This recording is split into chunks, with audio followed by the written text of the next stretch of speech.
Hello, everyone, and welcome once again to another amazing Equity Hour with the Broward County Public Schools. We are excited because, as you can see, it is Black History Month.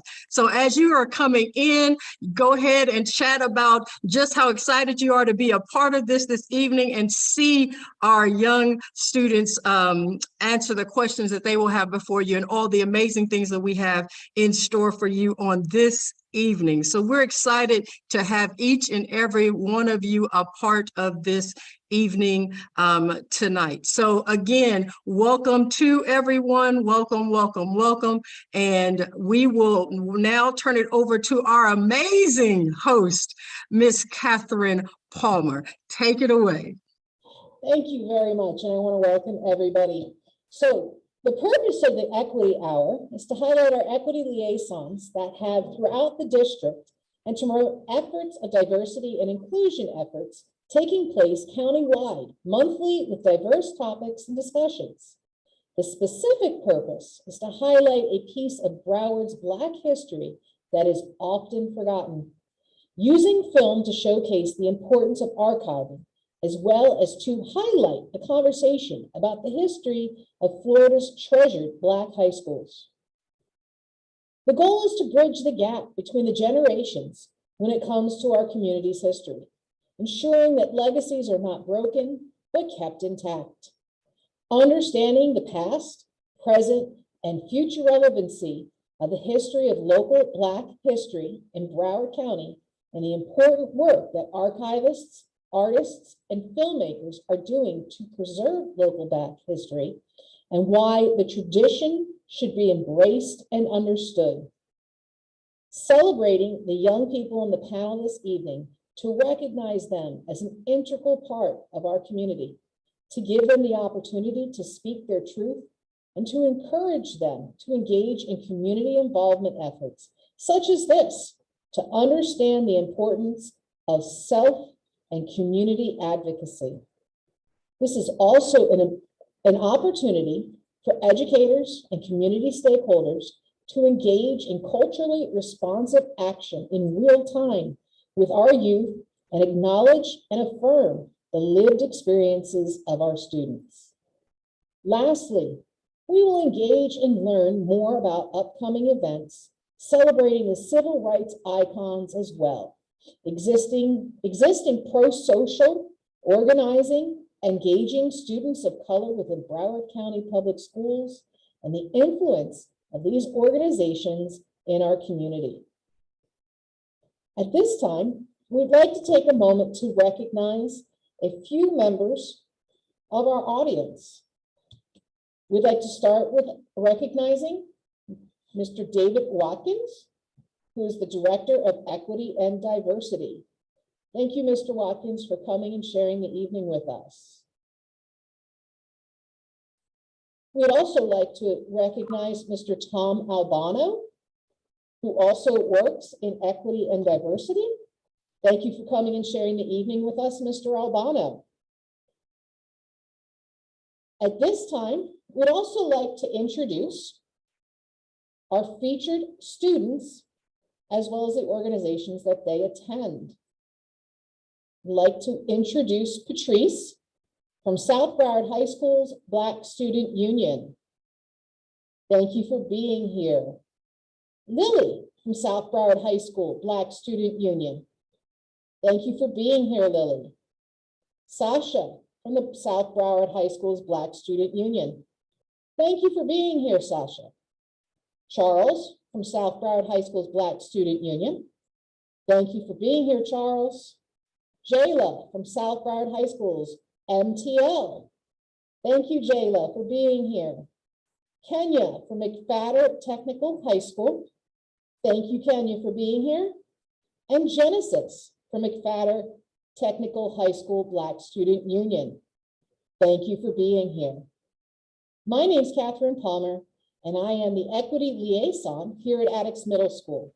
I'm a 24-year veteran teacher of American history and presently teach American history, law studies, and our school's Tools for Schools liaison. Dr. Kitty Oliver had wanted to be here with us tonight, but she wasn't able to make it. So she sends us a message electronically.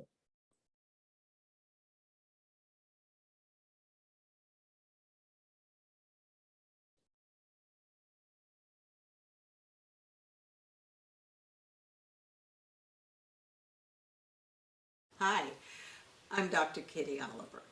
I can't be with you in person because I'm sharing stories and presentations, and many of those are stories that I collected early in my work doing Broward County history interviews. I've been collecting and sharing history for over 20 years now. As an author, an oral historian, media producer, and so many of those years that work was done in partnership with the Broward County Schools.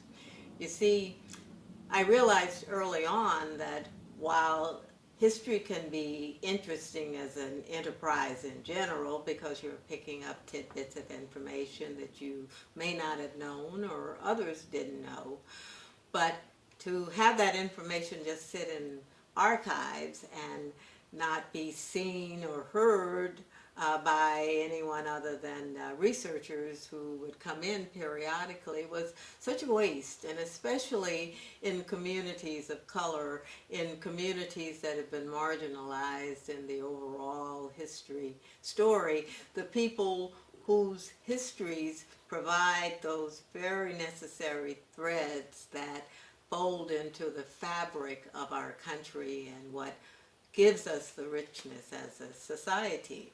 So history is really for the future, for people who come afterwards to see and hear and learn from.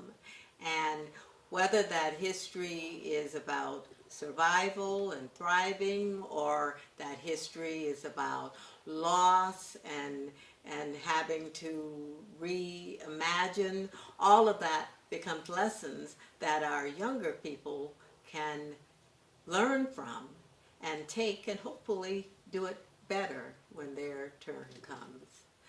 So history is a living enterprise. History is not just about elders. Younger people are making history as well. Our history allows them to see where they fit in the continuum of life. History is also vital to education because it provides young people with a foundation of knowledge that they can then go out into the world and build upon. In this session, you're going to have the opportunity to hear and see some new bits of history and some new ideas about how it can be used and how young people can become directly engaged in it. My colleague, oral historian Emanuel is continuing the work I began and building upon it in some exciting new ways. He and I will be working together as time goes on as we model what this intergenerational, multi-generational approach can be to engaging in history, as I call it, in a living way. Meanwhile, you keep sharing your stories, and I'll keep sharing mine until we meet again.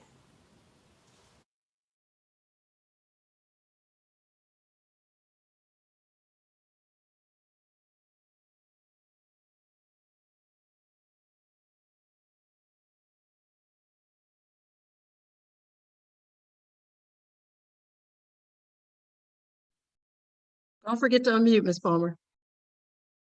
There we go. Sorry about that. Bane of every teacher's existence for the last 18 months. The mute button. So welcome back. Apologize for that hiccup. Again, we want to say thank you so much. Sorry that Dr. Oliver couldn't be with us this evening. However, we do have with us Emanuel George. Emanuel George is a local historian and archivist, and he's also a South Broward High School alumni. He spent his childhood years growing up in North Miami, Miami Shores, and since 2002, he's been living in Hollywood and Dania Beach, calling this local area home. His calling to be a voice and advocate for the local Black community, Emanuel's passion has always been film and art. He wanted to blend what he loves with the community development. Because of his work and dedication to history and culture, he started many endeavors such as the Black Broward Film Project, the Sistrunk A Fair, the Black Orchid Foundation, and creating stories from our ancestors. At this time, we'd like to share with you a short 15-minute clip of Emanuel's latest film.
Attucks High.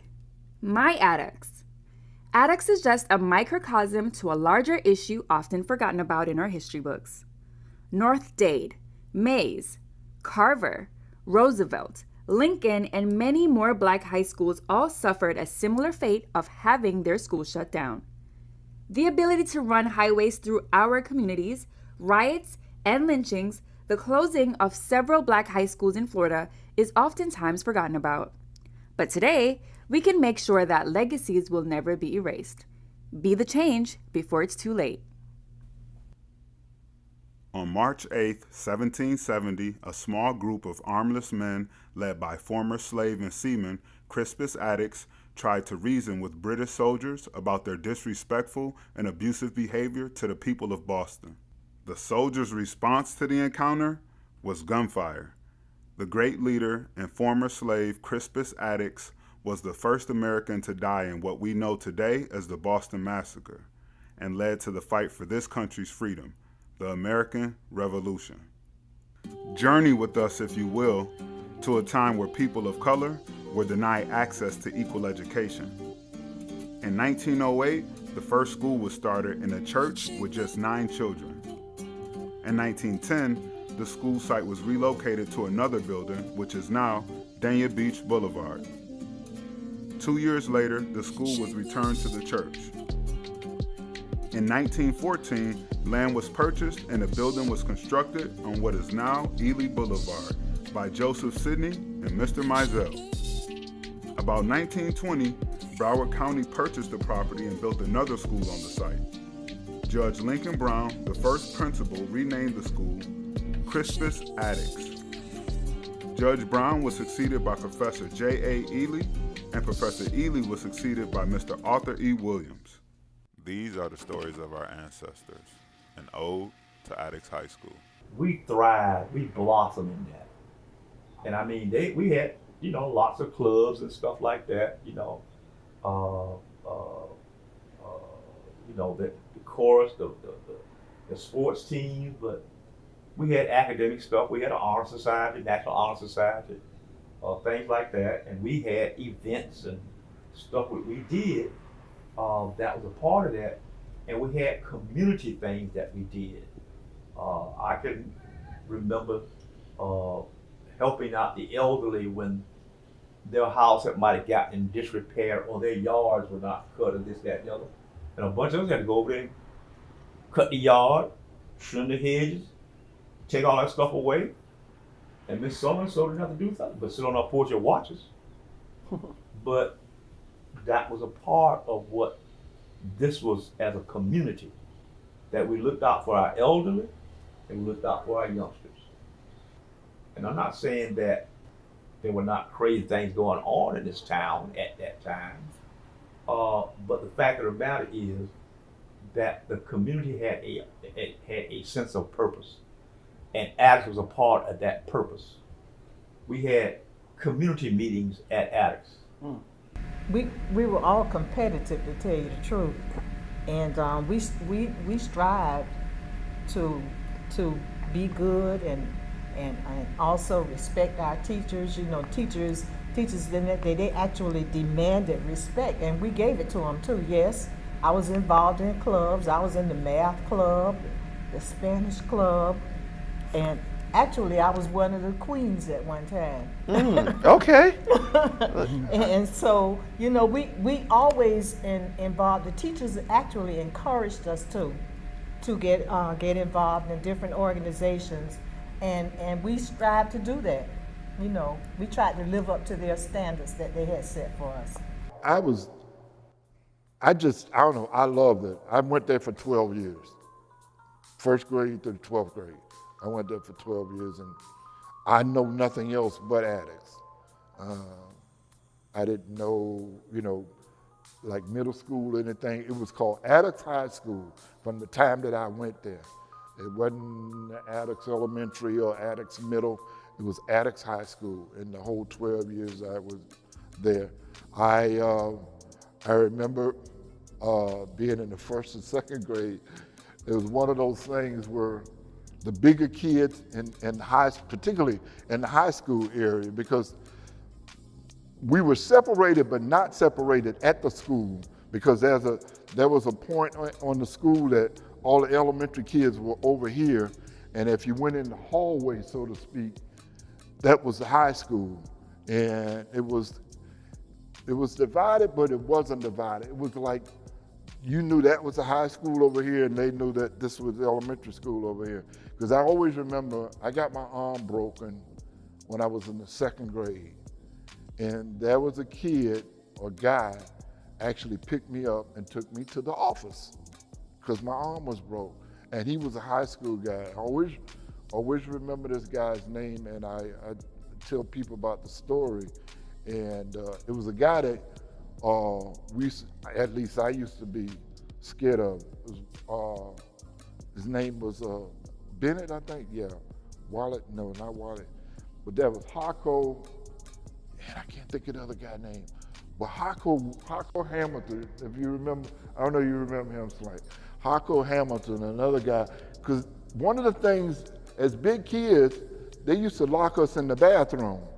And we as elementary school kids, you know, you're 8, 9 years old, you didn't want to go in the bathroom by yourself because you wind up getting locked in the bathroom. But in hindsight, you could get out because the window was there. But we, as kids, you didn't know that. But that was one of the things, like, man, don't go in the bathroom by yourself because Hako and them will lock you in the bathroom. We had very good cooperation, and we didn't learn that. I didn't learn that until well up in age, well up in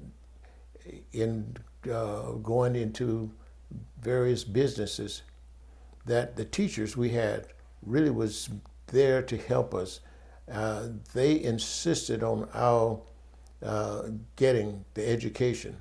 They did not spare the rod. And because they did not spare the rod, and I mean that board that they used, it allowed us to really do our homework, to focus on education. I played sports. I got involved in football. I got involved in track and field. And those are the kinds of things that I enjoyed at school. The Panther, the Tiger, the Eagle. The big three of education in Broward is what connected our communities, Central, North, and South. Now, the competition was very big in sports. Ely and Attucks in basketball and football and baseball, swimming. The competition was just great. Professor Ely would tell us, he said, now you guys, you got to win, but don't win big, because if you win big, I can't go home and have peace. The thing with Dillard and Ely is that the core of the faculty and the core of the student body and the parents, they are all within a community. Like you take in Fort Lauderdale, everybody went to Dillard, all the blacks, you know? And the same thing with Ely. Well, listen, it was on. When Dillard come to town, the football stadium was packed, the gymnasium was packed, and the same thing with Ely. You know, these were our rivalries, and if we didn't win the game, that basically was our season. You know, we had to beat those games, but it was fun. It was fun. It was very political. We had, as a matter of fact, we had Dillard. We had Blanche Ely, because that was the Professor Ely's wife school. But he left when I was in 10th grade. That he was there, so he left 11th and 12th. He wasn't there, but still, if we won a game and we were there, we had to get on the bus or you had to run. And we would just rival, but it was, you know, fist fights. It wasn't guns and stuff like they do now. Well, Professor Ely and I, this is what I was told. Now I hope this is the truth. They would say that if Ely would play Attucks, and if Attucks would win the game, that Professor Ely would have to sleep out on the porch. Oh wow! I don't know how true that is. We would have parades in the street with the majorettes marching, the band playing. You know, it was very exciting. And then the day of the game, same thing. Halftime, the band played, and just everything was very exciting, because that's what you live for, the excitement and for the games. I don't know anything about us throwing the game to Ely. And maybe that's just a rumor. I don't know about that. You know, I think we tried to beat Ely, as far as I'm concerned. We tried to beat Dillard, you know, because we had a rivalry with Dillard and with Ely, all those schools. You know, we were Dania and Hollywood combined with Hollandale and College Ranches at the time. It was called College Ranches. So we were one school versus all those other schools. So, you know, we tried to beat them. We didn't try to lose the games. And it was very exciting, you know, with the parades and all that. So it was a good time. Sadly, 1968 was the final school year for the Eagles. A decision was made to ensure signs of progress, but not everyone agreed with the decision to turn the high school into a middle school. Looking at it from today's point of view, was this a sign of progress or a sign of something worse?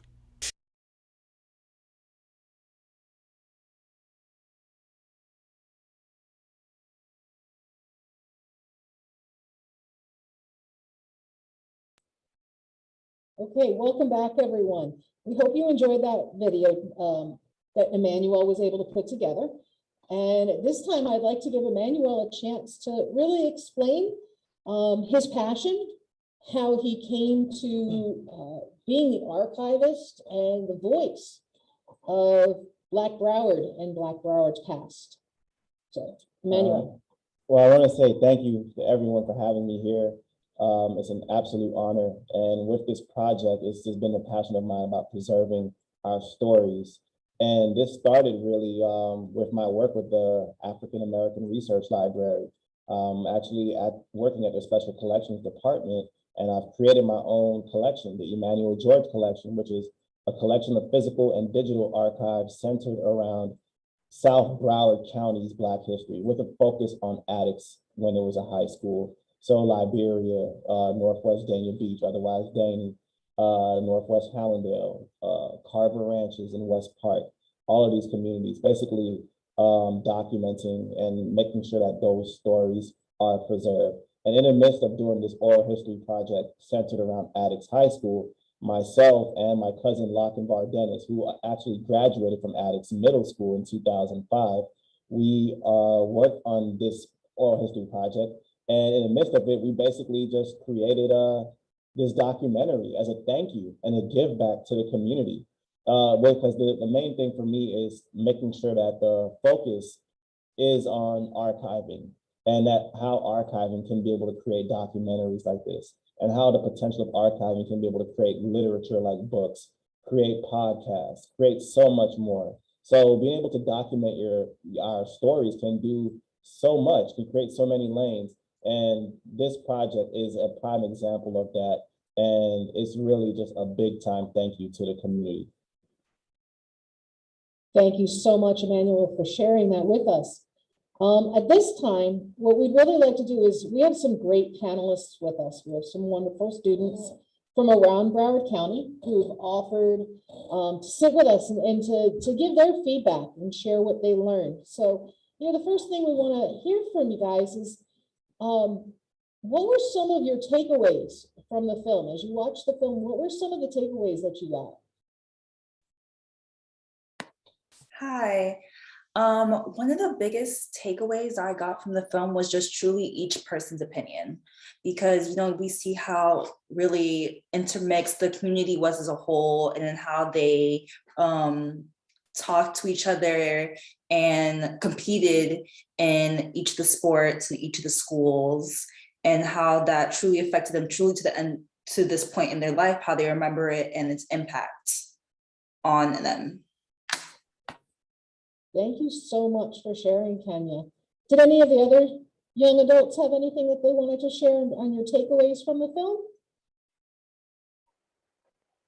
Hi, this was like one of the last one. This was like one of the last pieces of information, but it kind of surprised me how some people didn't agree to turn addict.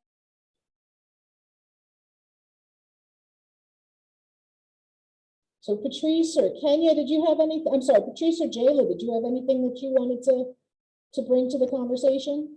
Yes, something I would like to say is how different it was back then than now.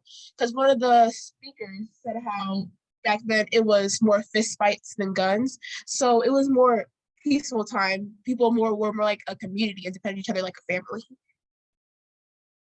That's very insightful. Thank you, Jayla, for contributing that. Patrice, did you have anything you wanted to add?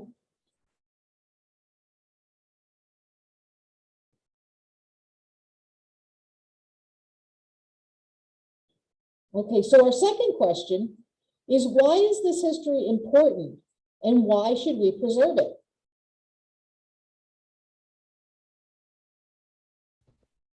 Hi, I think that this history is important because it's a local issue that many people are unaware of, and it needs to be talked about more. And it's more recent than people think it is, and people think that it happened so long ago. But in reality, a lot of people's parents, or sometimes more likely grandparents, attended these schools, and they don't realize the history of those schools. And people really should be more educated on this issue and its lasting impact on today. And it should be preserved because as time goes on, this history could be lost, and we don't want our future to forget about this history. What a fantastic insight. Hold on just a moment. I just wanted to take just a moment. I apologize, Satya, and that was some great insight. Before another panelist answers, just wanted to take a moment. I see that Henry Graham was able to sign in with us this evening. I noticed you were able to sign in, Mr. Graham, and we just wanted to say thank you so much for being here and appreciate, and if you'd like to just give maybe a hello and how are you doing today? Hi.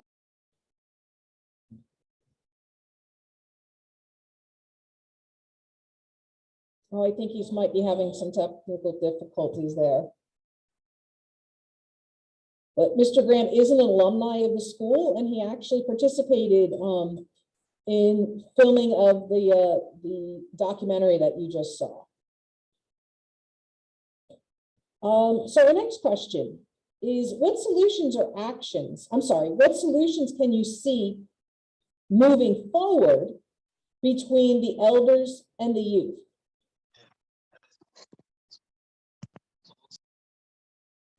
I'm sorry about the first question. I was having technical difficulties, but That's okay, Patrice. That's what I figured. um, like, well, mainly for our future, one of the main things that we must establish as a community is a bond between elders and students alike. It is a well-known fact that history repeats itself when it is not taught. So elders having conversations and sharing their experiences with the youth in their community is vital. Children and young adults must also make an effort to be informed, as we can gather a significant amount of information and perspective from the experiences of older members of our community. I want to highlight one of the things said in the film itself. The man, he was like, we looked out for our elders and we looked out for our youngins. I feel like as a community, we need to focus on that sentiment to keep moving forward. And Patrice, did you want to go back and answer, respond for one?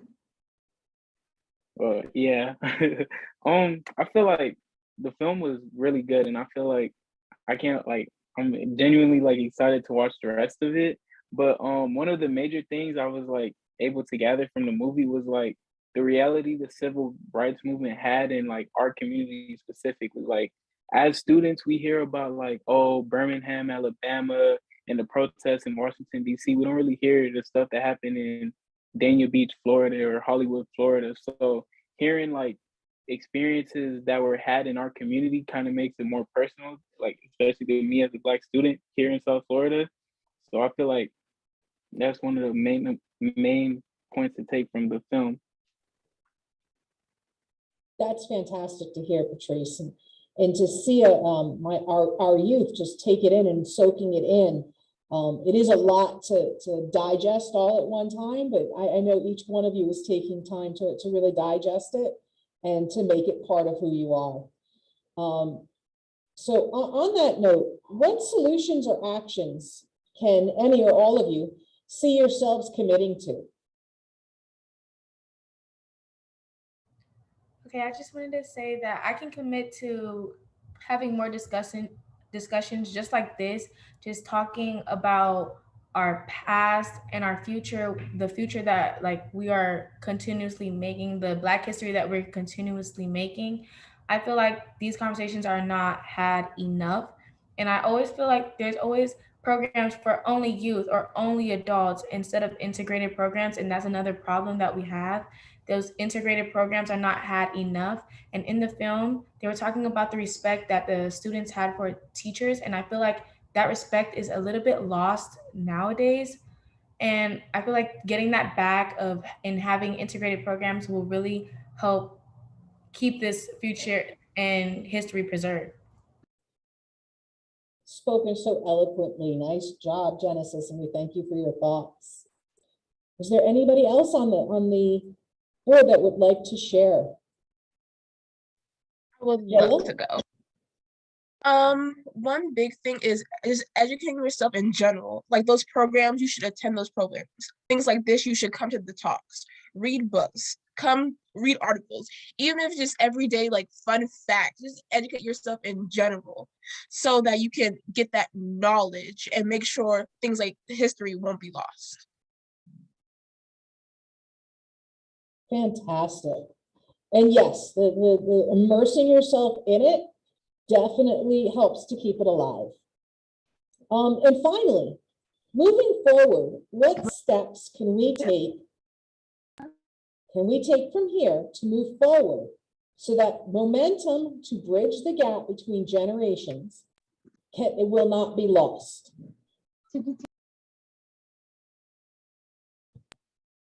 You should see the little clicker all over the. I would like to add, like, moving forward, I feel like we should include these things more in school curriculums as well, because it's not taught enough and it's not heard enough. Stories that are not told will never be heard. They will never be preserved. If the story was never told, how can anybody know about it?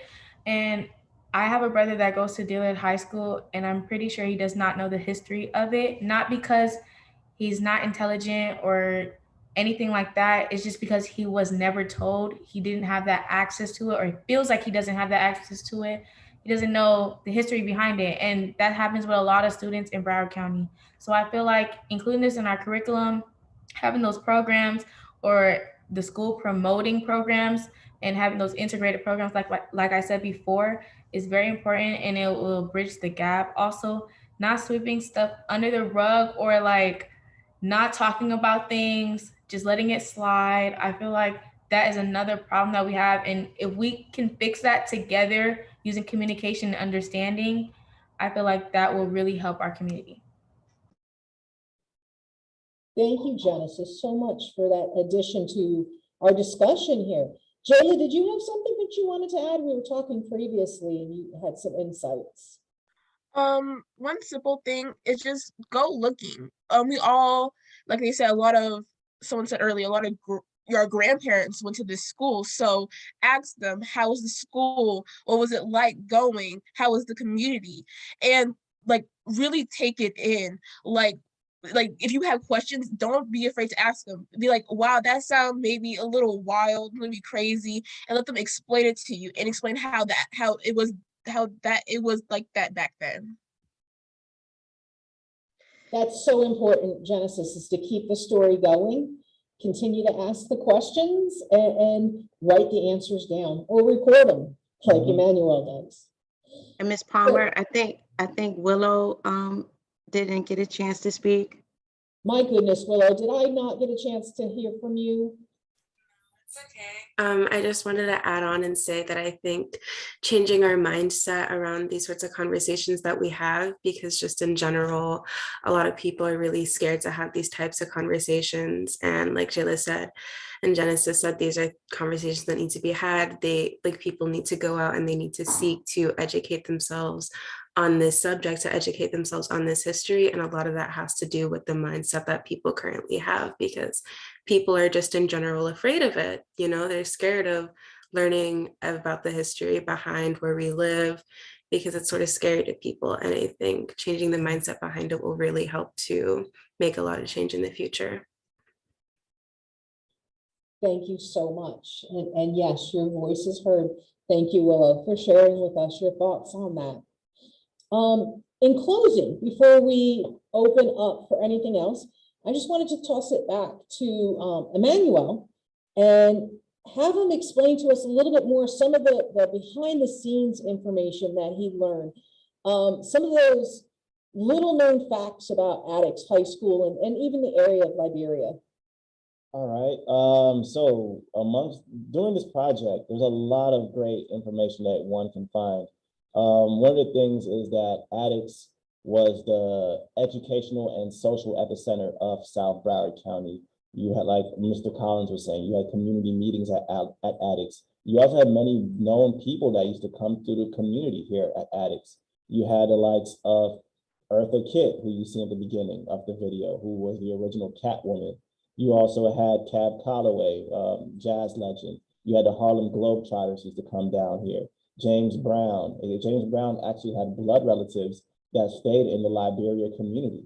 And so he was very frequent here. You had a lot of known people that came here, but also alumni from the community. You had lawyers, you had doctors, you had scientists, you had many politicians, such as Bobby Grace, who graduated class of 63, such as Al Jones, who graduated class of 63.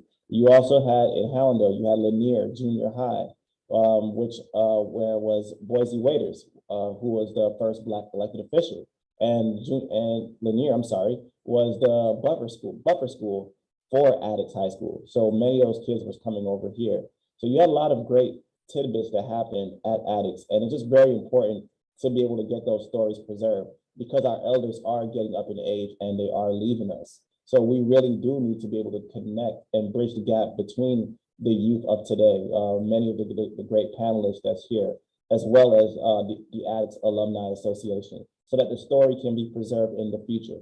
Whether they are grandchildren of Attucks, baby Eagles, whichever term it is, we really need to be able to bring both parties together so that we can be able to create transformative solutions moving forward in terms of preserving the phenomenal stories of this community's background. Thank you so much. And I'm sorry, Ms. Palmer, I just want to see if the students would like to ask Emanuel any questions. Any of our panelists would like to ask Mr. George any questions about his work? Yeah, I would like to ask him a question. I wanted to know, like, how did it feel to hear all those stories and being in person with these people that like created all this Black history? It was very sometimes overwhelming at times. I could really say, just because it was a lot of honest truth, especially when you the students will be able to see the final chapter.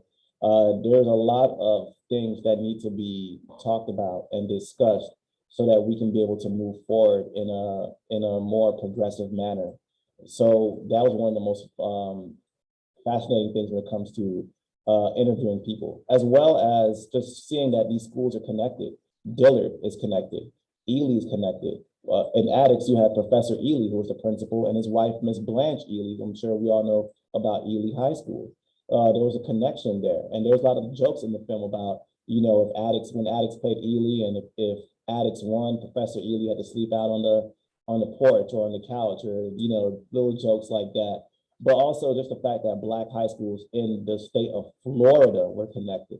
Blanche Ely High School was also home of where many of the tournaments were.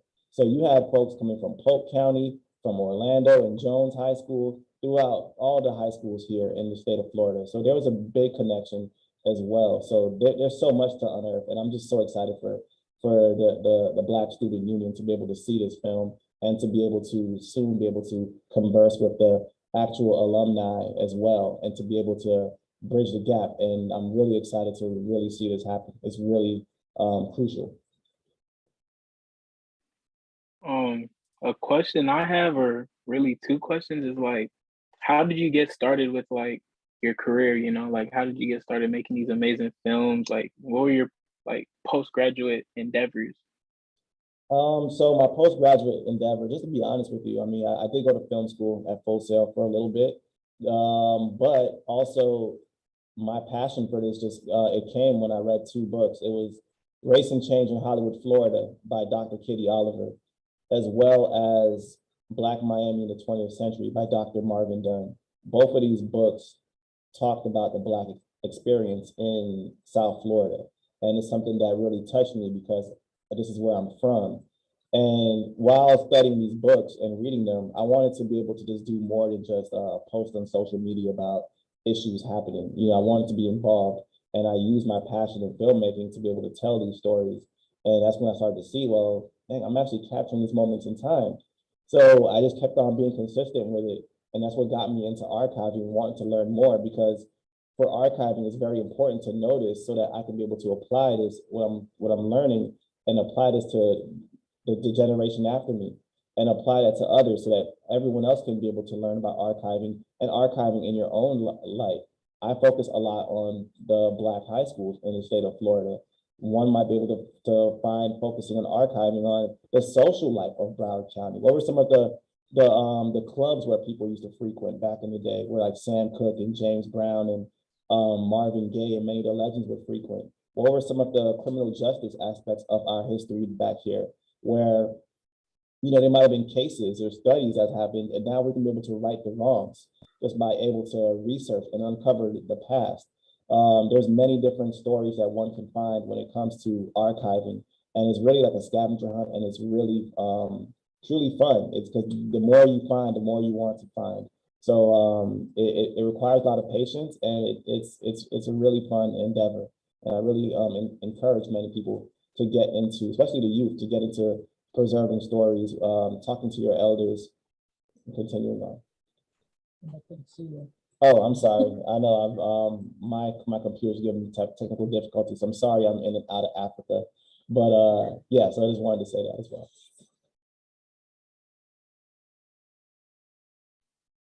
Did you have another question, Patrice? No, but I just want to say like that's really inspirational, you know. Like I feel like the work you're doing is really important, and I really like respect you and appreciate what you're doing for the community. Well, thank you so much. I really want to thank the BSU as well, because When I was in high school, I don't remember a BSU at South Broward, and it is so beautiful to see a BSU at South Broward, and amongst many of the other schools.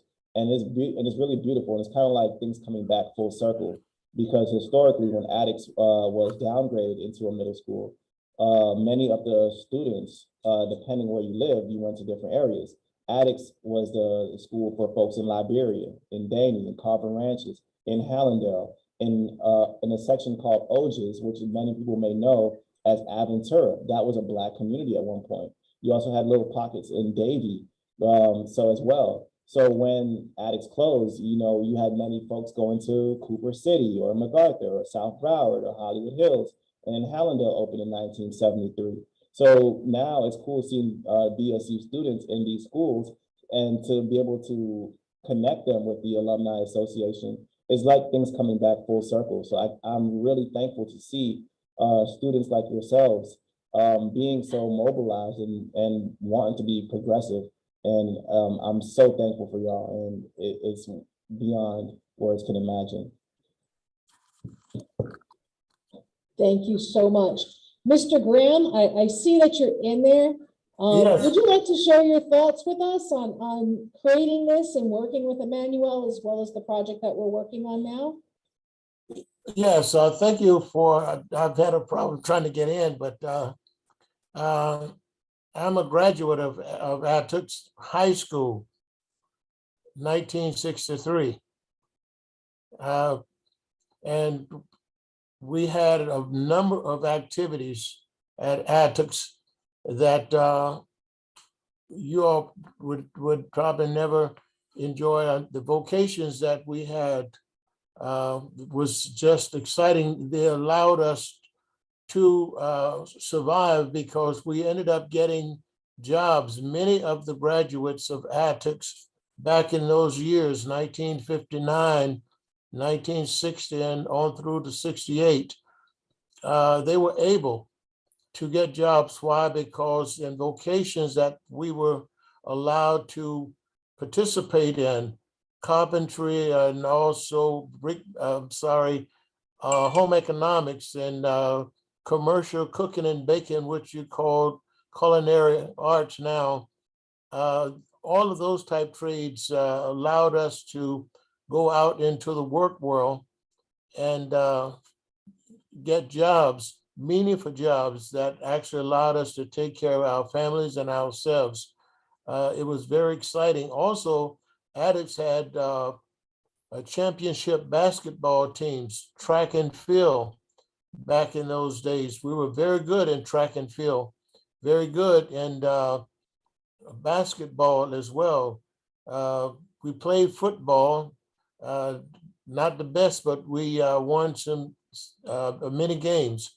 So there were some exciting moments while Attucks was a high school.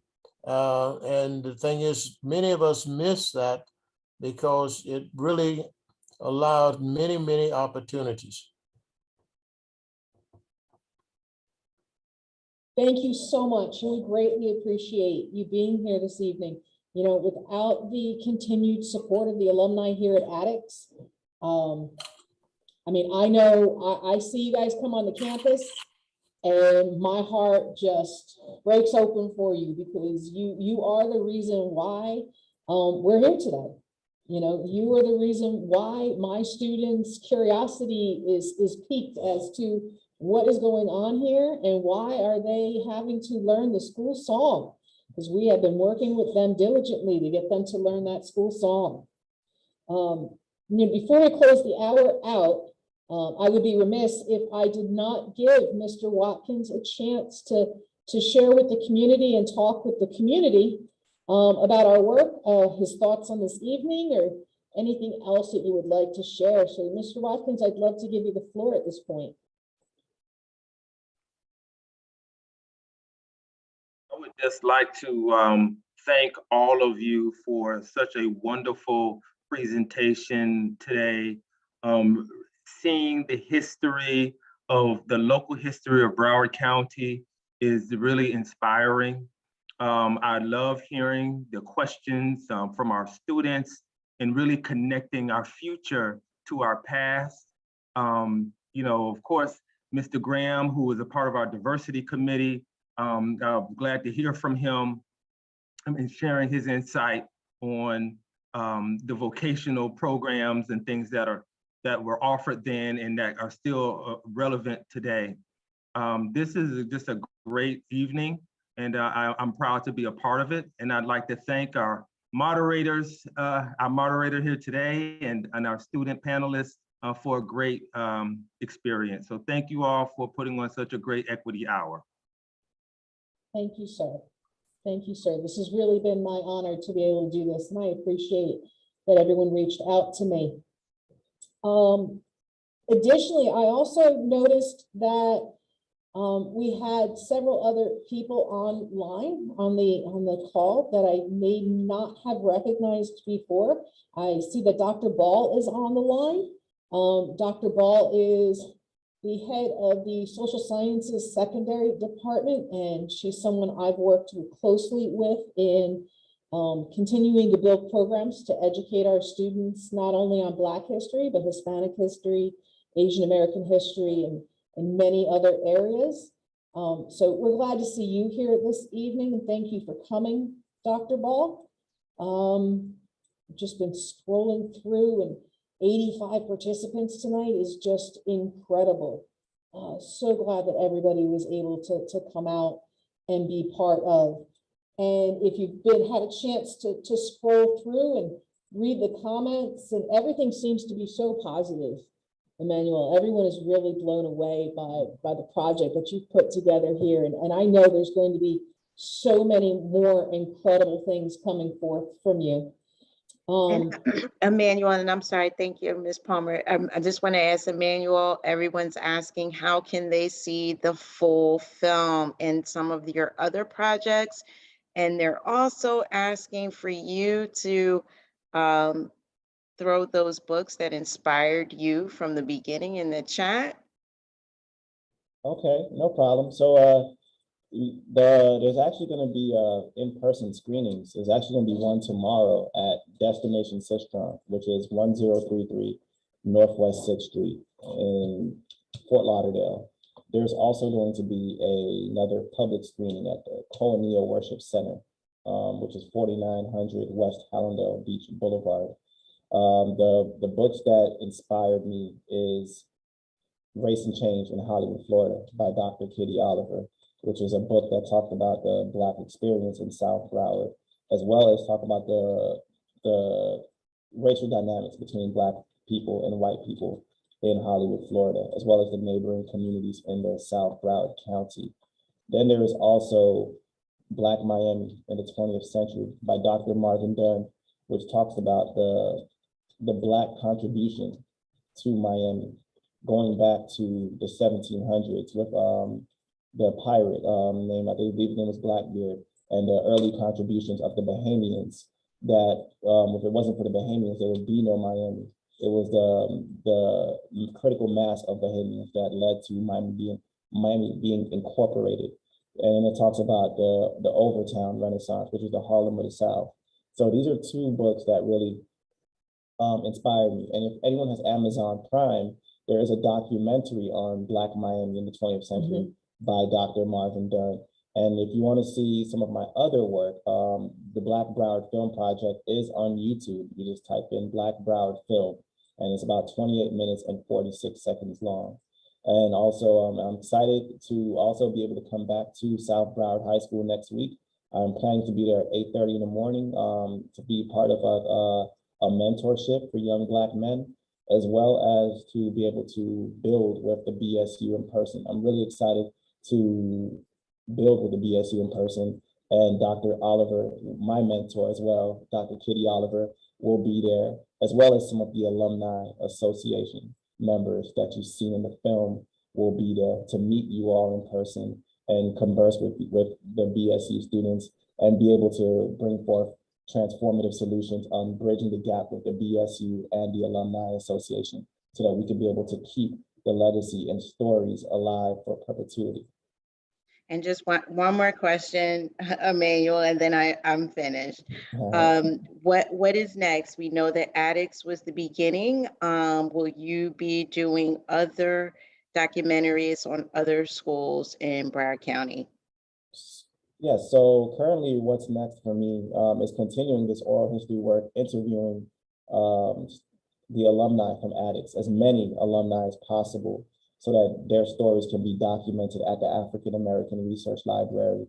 That's currently what's next for me. And then also, as well as the oral history work on the African American Research Library turning 20 this year. Additionally, this program that I have conceptualized called Mobile Archive Building, which is centered around historical Black high schools that were lost in the state of Florida. I am planning to continue to go next. My next school that I plan to be able to do an oral history project on is actually going to be Delray Carver, which was a Black high school in Delray in Palm Beach that was closed in 1970, and now it is I believe it's a middle school. So I'll be able to continue Delray Carver and then go on to Roosevelt, which was another Black high school in West Palm Beach that was closed, and being able to document and interview the remaining students that went there. So that's currently what's next for me. And then from these projects, bring forth documentaries, because without the oral history work and the scanning the documents and preserving the history, there will be no documentary. So I just wanted to emphasize the importance of this work on preserving our stories.